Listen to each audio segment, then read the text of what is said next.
Ndipo niliposema, tazama nimekuja kuyafanya mapenzi yako, e Bwana. Tumsifu Yesu Kristo. Ndugu zangu wasikilizaji na wafuatiliaji wa Oratorio Kanosa Media, karibu katika tafakari ya neno la Mungu, ikiwa leo tunaadhimisha Dominika ya pili ya mwaka A wa Kanisa. Leo Mama Kanisa anatualika baada ya kusherekea ubatizo wa Bwana kwa kuanza kipindi cha mwaka wa kawaida wa Kanisa. Leo tunaanza safari ya kumtambua zaidi Yesu ni nani na anatuhitaji kumfuata. Masomo ya Dominika ya leo yanatuonyesha wazi utambulisho wa Yesu Kristo na wito wetu kama wafuasi wake. Tunamwona Yesu akifunuliwa kama mwana kondoo wa Mungu anayeondoa dhambi za ulimwengu, na pia kama yule anayetuletea wokovu na maisha mapya. Ndugu zangu, katika Dominika hii tunaitwa kumtazama Yesu kwa macho ya imani, kumtambua kama Mwokozi wetu na kuitikia wito wa kuwa mashahidi wake katika dunia ya leo. Masomo ya leo, somo la kwanza kutoka katika kitabu cha Nabii Isaya sura ya 49 aya 3 na ile aya 5 hadi ya 6. Somo la pili kutoka katika waraka wa Mtume Paulo kwa Korintho sura ya kwanza aya kwanza hadi ya 3, na kutoka katika kitabu cha Injili Yohane sura ya kwanza aya 29 hadi ya 34. Yesu ndiye mwana kondoo wa Mungu anayetuokoa. Ni wito wa kila Mkristo kuwa nuru kwa mwingine. Kumfuata Kristo kunaanza na kumtambua kwa kumshuhudia kwa maneno na matendo yetu. Karibu tutafakari pamoja. Tafakari hii italetwa kwenu na Padri Faustin Rwechungura kutoka Jimbo Kuu Katoliki la Tabora.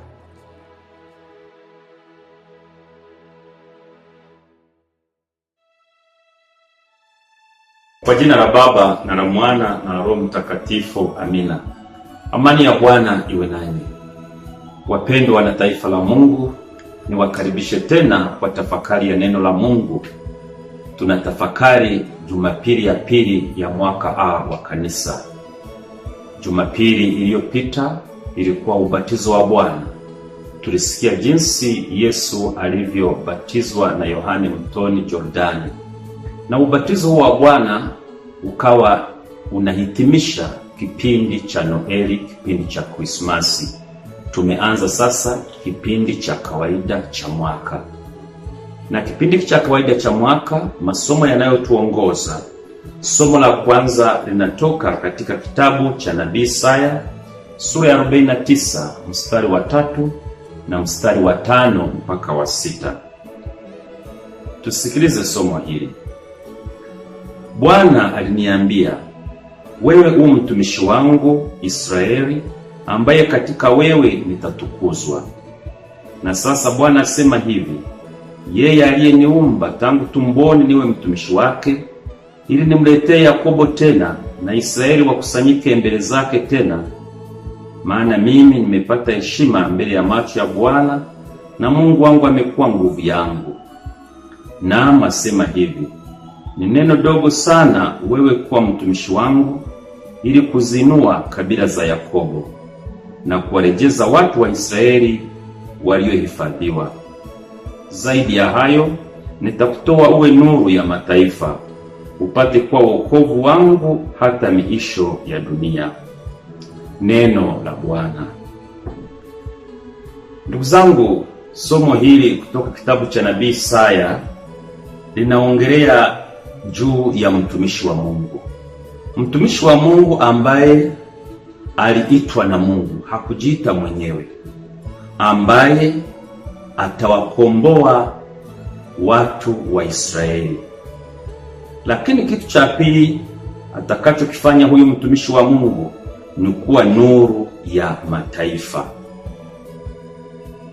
Huu ujumbe wa Nabii Isaya ulikuwa ni ujumbe ambao ni wa Agano la Kale kabla ya Yesu kabisa kuzaliwa. Waisraeli hapa wapo utumwani. Ni maneno ya matumaini kwamba mtumishi wa Mungu atakuja na atawakomboa, na yeye atakuwa nuru ya ulimwengu. Ndugu zangu, tukiangalia katika maisha yetu ya kila siku, sisi tuliobatizwa na tukafanywa jamaa ya Mungu tu watumishi wa Mungu. Kwa wito wako wa kubatizwa kuwa Mkristo ni mtumishi wa Mungu, na tumeitwa na Mungu. Ubatizo wetu umetufanya tuitwe na Mungu na tuwe wana wa Mungu. Na hivyo kama ilivyo kazi ya mtumishi wa Mungu ambayo tunaisikia katika somo hili kutoka kitabu cha nabii Isaya, na sisi tunapaswa kuwa watumishi wa Mungu wanaokuwa nuru kwa watu wengine na kuwakomboa watu wengine. Ndiyo maana sasa hivi tujiulize, wewe kama mtumishi wa Mungu kwa ubatizo ulioitwa na Mungu, umefanya kazi gani au unafanya nini ili kuwakomboa watu wengine? Ukombozi huu ni wa aina nyingi. Ukombozi wa kiroho, lakini vile vile ukombozi wa kimwili. Ukombozi wa kiroho watu wengi wanauhitaji. Watu wengi wametekwa na shetani. Watu wengi wamekata tamaa. Watu wengi hawamjui Mwenyezi Mungu. Wengine wanamjua lakini wamekataa kumfuata. Je, jiulize, wewe mpaka dakika hii umefanya nini kutimiza wajibu wako wa kiroho kama mtumishi wa Mungu aliyebatizwa, aliyeitwa na Mungu kuwakomboa wengine? Ni vema na ni wajibu wetu kumtangaza Kristo kwa watu, kuwapa watu matumaini. Wewe mwenyewe kusoma neno la Mungu na kumfahamu Kristo, lakini vile vile kuwashirikisha wengine. Watu ambao wamfahamu Kristo, kuwapatia ujumbe huu wa Kristo. Tusifanye kwamba mimi peke yangu ndiye nikombolewe, mimi peke yangu ndiye niende mbinguni. Hata dunia nzima wote tungelienda mbinguni, si kwamba nafasi haitoshi, inatosha. Lakini utakatifu wetu usiwe wetu peke yetu, bali tuwashirikishe huo utakatifu watu wengine. Lakini kitu cha pili, kama mtumishi wa Mungu anayeongelewa katika somo, tuwe nuru ya ulimwengu. Je, maisha yangu, namna ninavyoishi, ninavyotenda, mimi ni nuru ya ulimwengu? Maisha yangu yanawaangazia watu wengine? Maisha yangu ni ya mfano? Maisha yangu ni kioo kwa wengine?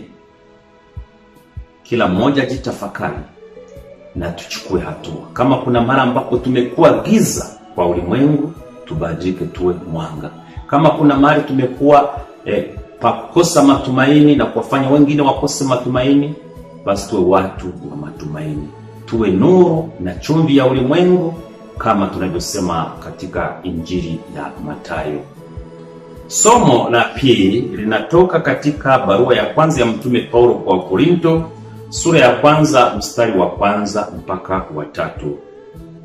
Ni somo fupi na kuomba usome vile vile utafakari.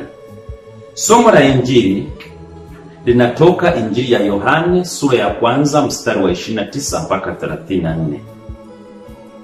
Siku ya pili, Yohane Mbatizaji amwona Yesu anakuja kwake, akasema, tazama mwana kondoo wa Mungu aichukuaye dhambi ya ulimwengu.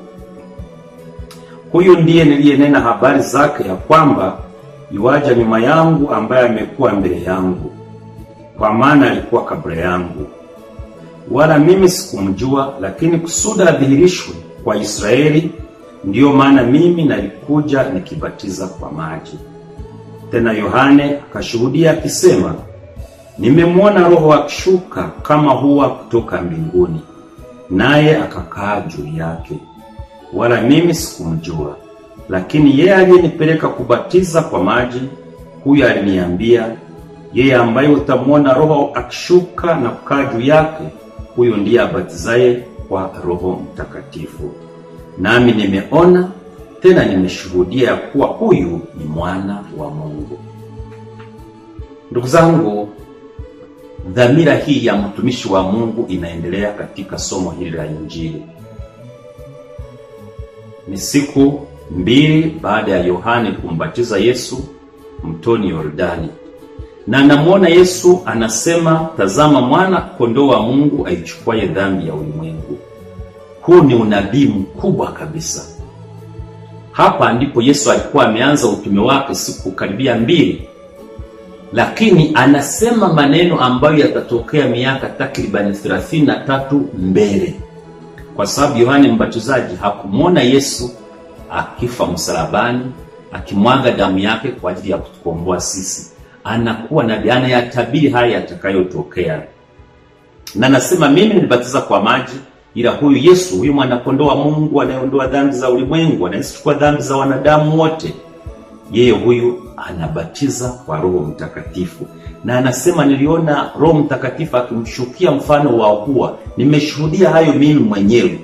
Na anasema huyu kweli ni mwana wa Mungu. Ushuhuda wa Yohane Mbatizaji kwa Yesu. Ndugu zangu, dhamira hii ya kondoo imekuwepo hata katika Agano la Kale.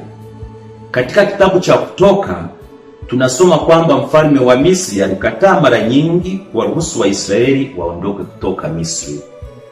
Mwishowe alilazimika kuachilia baada ya Wamisri kupatwa na janga kuu, kwamba kila mzaliwa wa kwanza wa kiume katika familia nchini Misri aliuawa, na hivyo pia kwa wanyama. Hii utapata kitabu cha Kutoka sura ya 11 mstari wa kwanza mpaka wa 2 mpaka wa 10, na sura ya 12 mstari wa 29 mpaka 42. Na vile vile mnakumbuka kitabu cha Kutoka sura ya 12 mstari wa kwanza, mwana kondoo alichinjwa Waisraeli walipokuwa wanajiandaa kutoka Misri, asiyekuwa na doa lolote, na aliwa na familia nzima pamoja na majirani zao kama mfano wa sadaka. Waliamriwa kupaka damu ya huyo kondoo juu ya kila mlango wa nyumba zao. Hii ilikuwa ishara kwamba familia hiyo au nyumba hiyo iliyokuwa ya Mwisraeli, na hivyo wazaliwa wa kwanza katika nyumba hizo wasingeliuawa. Kitabu cha Kutoka sura ya 12 mstari wa 21 mpaka 28. Kumbe damu ya mwanakondoo aliyechinjwa na damu ya kupaka kwenye milango ilikuwa kama kinga na ishara ya kutoshambuliwa. Lakini vile vile kusoma historia vile vile ya Wayahudi, hata kabla ya ukombozi wao kutoka utumwani Misri, tayari walishakuwa na desturi hiyo. Walipokuwa wakikaribia kama kwenda sehemu mpya ya malisho kwa mfano, pia walichinja mwana kondoo na kupaka damu juu ya milango yao, lakini nyama ililiwa. Bila shaka hii ilikuwa ni njia ya kuzuia pepo wabaya na kumwomba Mungu awape baraka na kuwalinda wao pamoja na wanyama wao. Lakini walipofanya hivyo baadaye, hata kabla ya kuondoka Misri, kitendo hiki sasa kikapata maana mpya.